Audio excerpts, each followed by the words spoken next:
second grade, and welcome back to the library for another story time on this Tuesday. So, the special story I have for you today is called Dancing in the Wings by Debbie Allen. So let's get reading.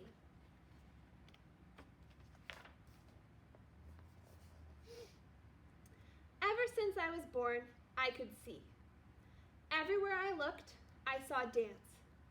In the clouds as the wind blew them across the sky, in the ripples on a pond, even in the sea of ants marching up and down their hills, dance was around me, dance was me. My mom calls me sassy because I like to put my hands on my hips and because I always have something to say. Well, if you had feet as big as mine, you'd understand why.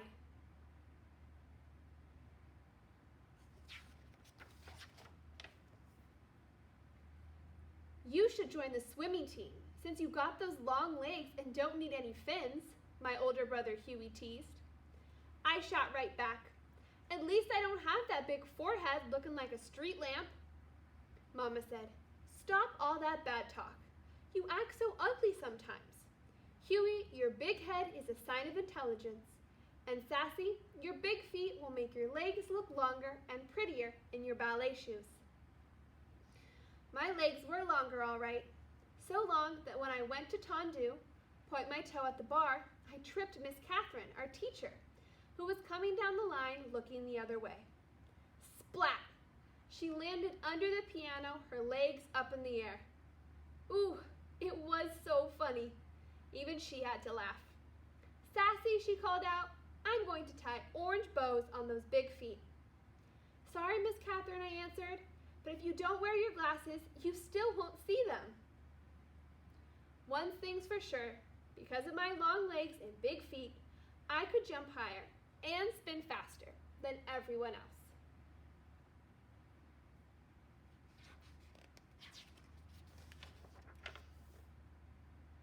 I was taller than the rest of the kids at school, even the boys. At our recitals, all the other girls got to dance solos and duets and wear pretty tutus. I was too big for the boys to pick up and too tall to be in line with the other girls. So I watched from backstage, dancing in the wings, hoping that if I kept dancing and trying, it would be my turn to dance in the spotlight.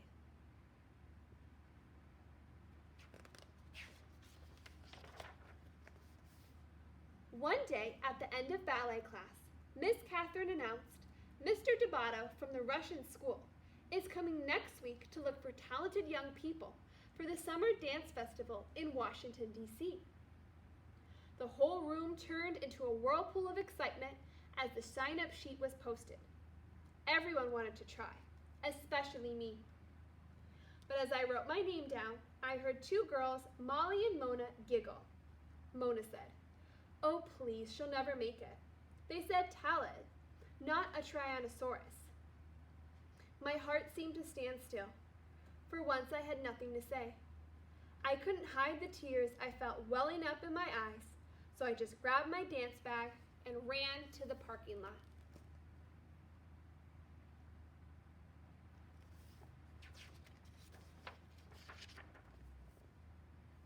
I heard a familiar horn honk and turned to see my Uncle Red in his bright green pickup truck.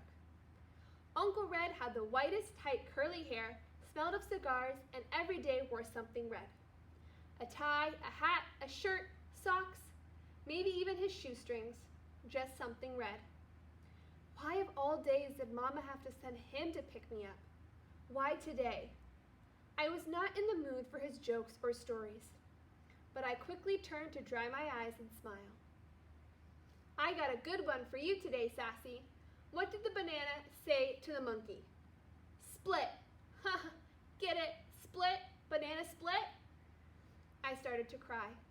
"Sassy, what's wrong?" he asked. I told him what had happened. "I'm just so much taller than the other dancers, Uncle Red." "Sassy," he said, "you gotta look at that as a gift. Being tall means you can see all around, so you can always find the right path to take." "No," I said, It means I stick out like a big acne bump on someone's nose. I'll never get to dance. It's a waste of time to go to that audition. Listen, gal, said Uncle Red, if I was as tall and pretty as you, I wouldn't need to wear red so people know it's me coming and going. All you gotta do to make your mark on the world is walk into a room.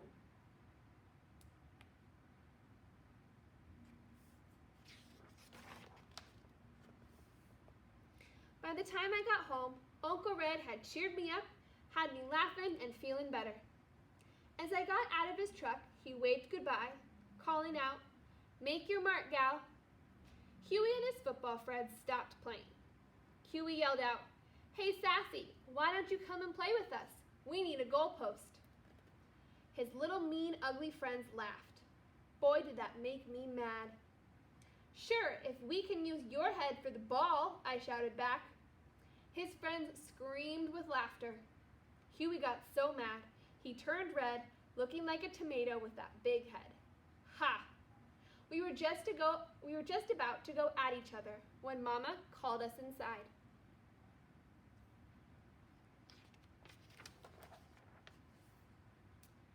Late that night, I lay awake, staring out my window and thinking about Uncle Red's words. I could see myself dancing on the Milky Way, swirling like a twinkling shooting star. Next thing I knew, I was talking to myself out loud. I'm going to that audition, big feet and all.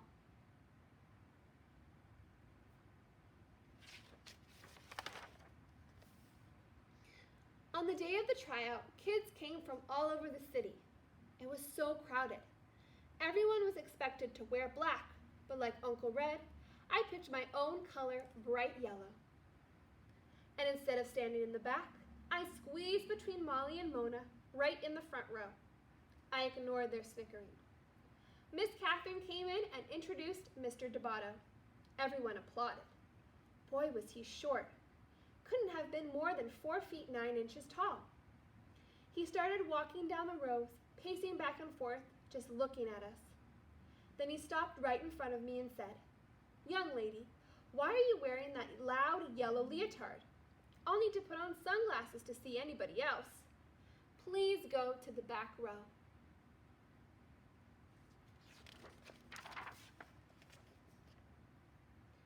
Molly whispered, "See ya, wouldn't want to be ya." At least he noticed me, I snapped back. I put my hands on my hips and walked to the back. The first round of the audition was center floor exercises.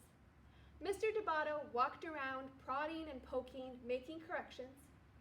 He stopped once and looked right at me, but didn't say a thing.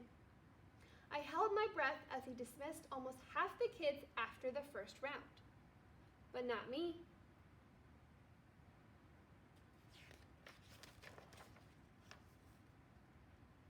Next was the adagio, the slow section. I stood as close to Mona as I could get and whispered, "Your little skinny legs are going to look like chicken wings next to mine." "I'd rather look like a chicken than a turkey with your long neck," she answered. "Talk to the hand," I told her. I took my leg up so high it got stuck. Luckily, I could balance on my other big foot. So I just held it until Mr. Debato remarked, "Young lady, the exercise is finished." "Oh!" I jumped out of position. "Show off," Molly grunted. "Gobble, gobble." Mona imitated a turkey. Then came the leaps across the floor. I took off like Jackie Joyner Kirsch in long jump at the Olympics. With one leap, I sailed in the air past all the other girls. Molly and Mona watched, looking pea-green with envy. When I finished, Mr. Debato yelled, "Young lady, you must learn to dance to the music. Up on the count of 1, down on the count of 3. 3, not 5. You have the rhythm of a troglodyte. Again." I was crushed. As I passed Mona to get back in line, she said, "Next time, get down by 3. Ooh, did I wish I was a wizard. I turned them into the big fat frogs in tutus, trying to dance hip-hop.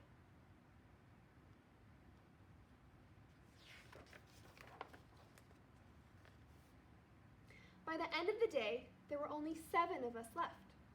Mr. Debato called out everyone's name except mine and asked them to step forward. Standing alone, I really had to fight to hold back my tears.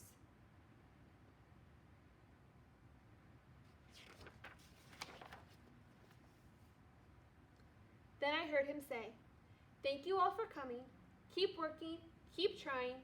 You are dismissed." Mr. Debato said to me, "Sassy, you have a great deal of potential. You have long, beautiful arms and legs, but you flail about with no control. You must learn to use your feet better. And timing. Timing. We have a lot of work to do when you come to Washington this summer. But please, please leave that loud yellow leotard at home. All you need to do to be noticed is walk into a room." Dismissed. He walked out. Jumping and shouting, I ran to the parking lot. "I made it, Mama, I made it." Guess who was there to pick me up? Mama, Uncle Red, Huey, and half his football team piled in the back of the green truck on their way to a game. Everyone was so proud of me, even Huey. "You go, Miss Bigfoot." "Thank you, Mr. Bighead," I said. We all laughed.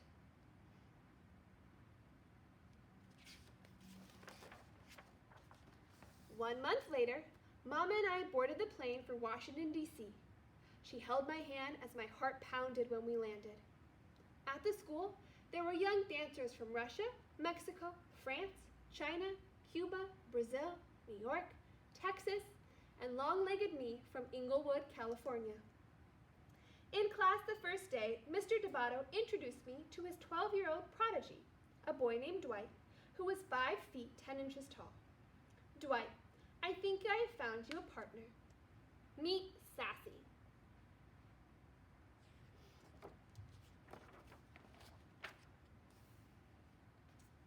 Mama was right. Being tall wasn't so bad after all, and neither was having a big head. By the end of the summer, Huey had won the grand prize at Space Camp in Alabama, and I got to dance a duet with Dwight in the summer concert. When Dwight lifted me high in the air, I felt like I was dancing on the Milky Way. Me and my big feet, making my mark on the world.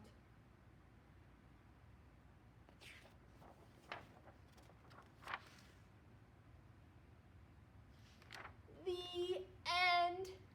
That was the story of Dancing in the Wings by Debbie Allen. Okay, Super Scholars, I hope you enjoyed joining me for story time. Now we can stretch our bodies out, get them moving again, and keep going on our work.